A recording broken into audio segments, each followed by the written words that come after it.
राधा और कृष्ण के जीवन में वो मोड़ आ गया था जिसका भय राधा को हमेशा से था। आइए शास्त्री जी से उस किस्से के बारे में जानते हैं। एक बार कृष्ण के मामा कंस ने धनुर्यज्ञ करने का निश्चय किया। उसके शास्त्रियों ने उसे बताया था कि अगर वो ये यज्ञ पूरा कर लेता है तो उसे कोई नहीं मार पाएगा।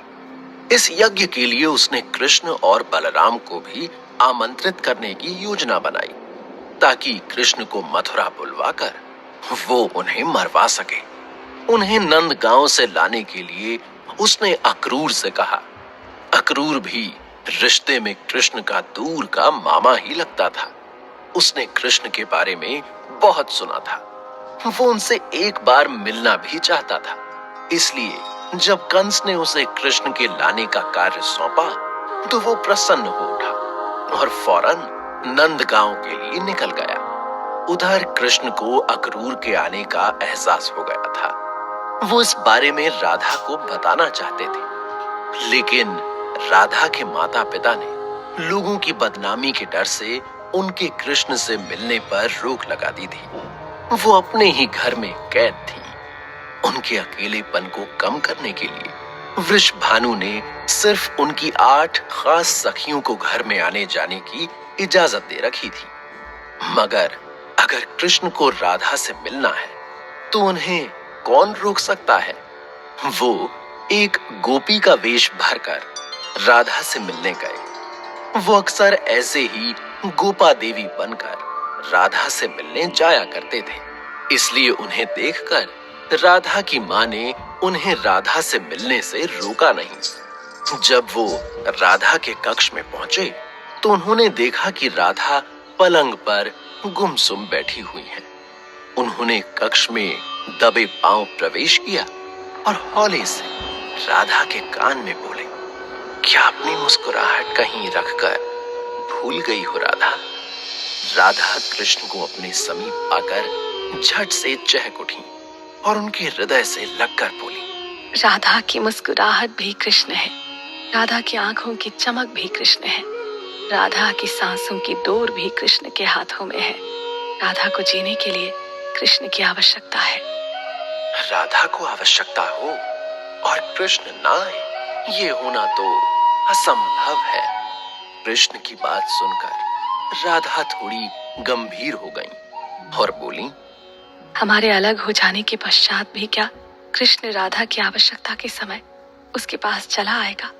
सब ज्ञात होते हुए भी राधा क्यों हर बार ये प्रश्न करती हो? सब ज्ञात होने से क्या पीड़ा कम हो जाती है? पीड़ा में ही तो सुख का महत्व छुपा होता है राधा। पीड़ा नहीं होगी तो जिंदा होने का कभी आभास नहीं होगा। अच्छा ये सब छोड़ो, मैं आज तुम्हें कुछ बताने आया था। जानती हूँ तुम क्या बताने वाले हो। हमारे विरह की घड़ी आ चुकी है। इसके बाद दोनों कुछ बोल ही नहीं पाए, सिर्फ भीगी पलकों से एक दूसरे को निहारते रहे, जैसे आने वाले 100 वर्षों की कसर आज ही पूरी कर लेना चाहते हो। अक्रूर को वृंदावन पहुंचते पहुंचते शाम हो चली थी। उसकी नजर अचानक से किसी के पांव के निशान पर पड़ी, जिनमें से सूर्य की किरणों की भांति प्रकाश निकल रहा था। अक्रूर समझ गया कि ये कृष्ण के पांव के ही निशान हैं। वो रथ से उतरकर उन पांव के निशानों के करीब जाकर बैठ गया और वहां की मिट्टी को अपनी मुट्ठी में भरकर अपने माथे से लगा ली। जब वो नंद बाबा के यहाँ कृष्ण से मिला तो उसकी नजर कृष्ण के मुख से हटी ही नहीं। फिर कुछ क्षण पश्चात वो स्वयं को संभालते हुए बोला, बहुत सुना था आपके बारे में कृष्ण। वर्षों तक तपस्या करने के पश्चात भी लोगों को भगवान के दर्शन नहीं होते। ये मेरा सौभाग्य है कि मुझे इस जन्म में आपकी सेवा का मौका मिला।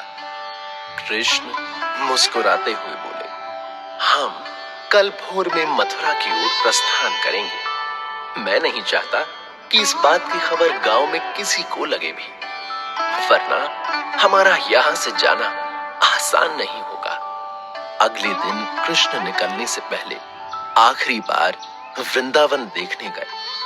वहां राधा अपनी सखियों के संग कृष्ण का इंतजार कर रही थी। कृष्ण उन्हें वहां देखकर बोले, मैं जानता था राधा, तुम मुझे यहाँ अवश्य मिलोगी। क्या तुम मुझसे मिले बिना चले जाते कृष्ण?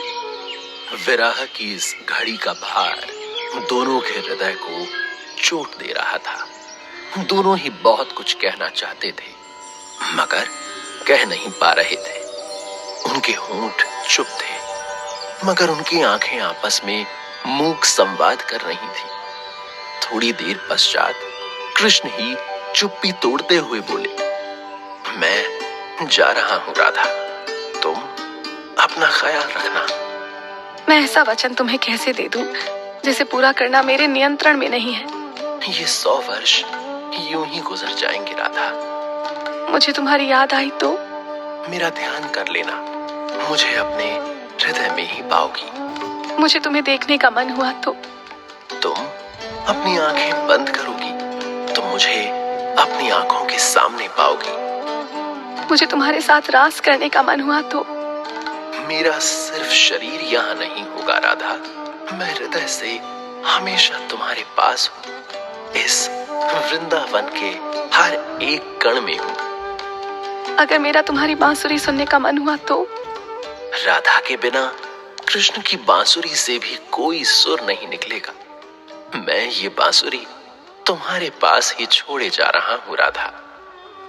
ये कहकर कृष्ण ने राधा के लिए एक आखिरी बार बांसुरी बजाई और फिर उसे राधा को सौंपकर अक्रूर के साथ मथुरा के लिए निकल गए। जब तक कृष्ण का रथ आंखों से ओझल नहीं हो गया, राधा और गांव की सारी गोपियां रथ को जाते हुए देखती रहीं। कृष्ण के जाते ही राधा बेहोश होकर गिर पड़ी।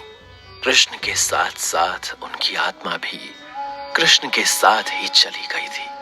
अब उनका अधिकतर समय कदली वन में कृष्ण का ध्यान करने में ही गुजरने लगा, क्योंकि सिर्फ इसी अवस्था में वो कृष्ण को अपने समीप पाती थी। उनके घर और ससुराल में उनकी अनुपस्थिति में उनकी छाया वृंदा रहा करती थी। कंस का वध कर देने के पश्चात कृष्ण ने अपने खास मित्र उद्धव को राधा और बाकी सभी का हाल चाल पता करने के लिए ब्रज भेजा।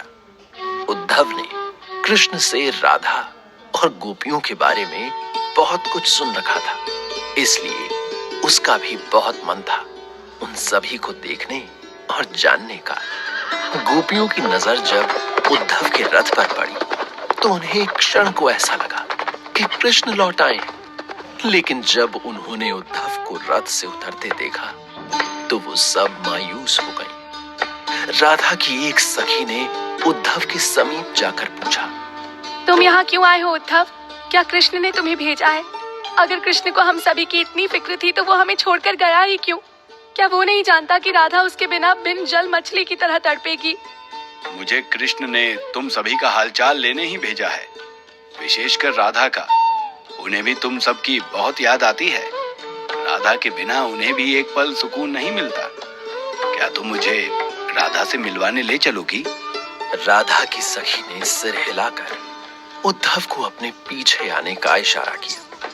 कदली वन के रास्ते में उद्धव को कई और वन और फूलों के बाग दिखे, जिनसे आती खुशबू उसे राधा के कहीं समीप होने की राह दिखा रही थी। जब वो कदली वन पहुंच गए तो राधा की एक सखी ने उंगली से राधा की ओर इशारा किया।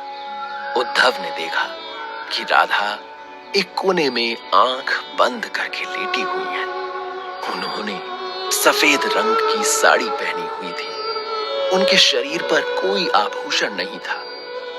बाल भी बिखरे हुए थे। आंखों के नीचे काले घेरे थे।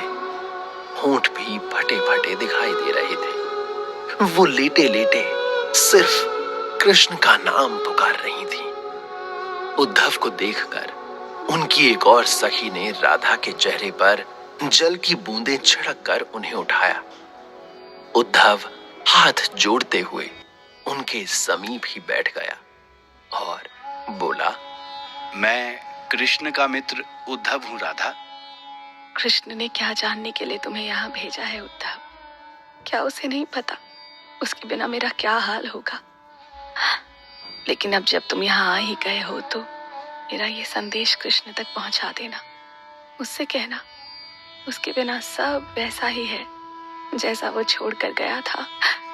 सिवाय मेरे मुझे अब किसी भी चीज में कोई अंतर महसूस नहीं होता।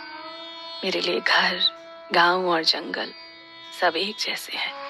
हजारों लोगों की भीड़ में उत्सव मनाना या जंगल में अकेलेपन के साथ समय व्यतीत करना मुझे एक जैसा ही लगता है। सूर्योदय और सूर्यास्त में भी मुझे कोई फर्क मालूम नहीं पड़ता। मनुष्य, जानवर, नदी, झील, स्वप्न और वास्तविकता का अंतर भी मेरे लिए मिट चुका है।